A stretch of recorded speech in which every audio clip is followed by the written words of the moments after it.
Hello hello everyone, সবাইকে শুভেচ্ছা। আজকে নিয়ে চলে আসলাম চাঁদ সম্পর্কে কিছু বলার জন্য। আজ আমরা আকাশের দিকে যে চাঁদটা দেখি সেটা শুধু সৌন্দর্যের প্রতীক নয়, এটা এক বিশাল শিক্ষা। চাঁদ হলো পৃথিবীর একমাত্র প্রাকৃতিক উপগ্রহ। এটি পৃথিবীর থেকে প্রায় 3,84,000 কিলোমিটার দূরে অবস্থান করছে। আমরা যে চাঁদের আলো দেখি সেটি আসলে তার নিজের আলো নয়, সূর্যের আলো প্রতিফলিত হয়ে আমাদের চোখে আসে। নিজের আলো না থাকলে সূর্যের আলো গ্রহণ করে উজ্জ্বল হওয়া যায়।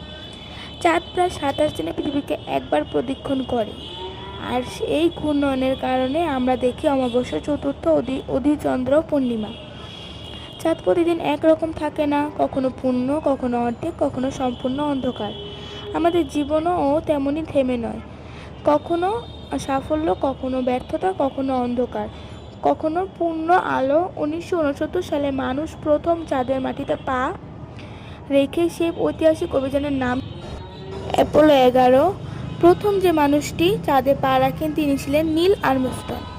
তিনি বলেছিলেন, একজন মানুষের ছোট পদক্ষেপ কিন্তু মানব জাতির জন্য বিশাল অগ্রগতি। একটা সময় মানুষ চাঁদকে শুধু গল্পে কল্পনায় দেখত, কিন্তু স্বপ্নকে, পরিশ্রম আর বিজ্ঞানের শক্তিতে মানুষ সেখানে পৌঁছে গেছে। তাই ছাত্রদের বলি, তোমাদের স্বপ্ন বড় হোক। গার্ডিয়ানদের বলি, সন্তানদের স্বপ্নকে ছোট করে দেখবেন না। আর আমাদের সবার জন্য শিক্ষা, অন্ধকার যত গভীর হোক, আলো একদিন ফিরবে। চাঁদ আমাদের শেখায় ধৈর্য, পরিবর্তন আর আশা। আজ রাতের আকাশের চাঁদের দিকে তাকিয়ে একবার ভাবুন, আপনার জীবনে অমাবস্যা হয়তো একদিন পূর্ণিমার পরিণত হবে। ধন্যবাদ।